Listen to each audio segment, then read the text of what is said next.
Welcome back to another technical deep dive here in the debug zone. Today we're tackling a big question and breaking it down with insights from other users. Hopefully this clears up some misconceptions and helps you get the answer you need.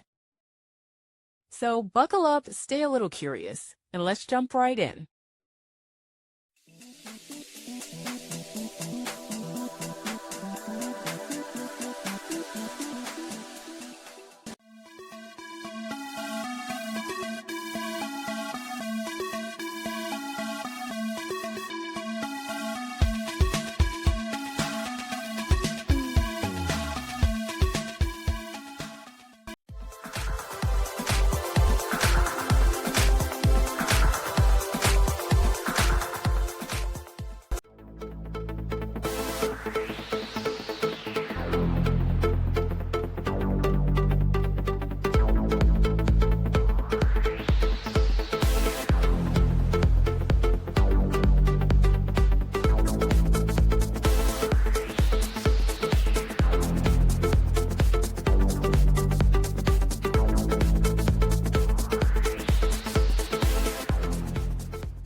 And that's a wrap.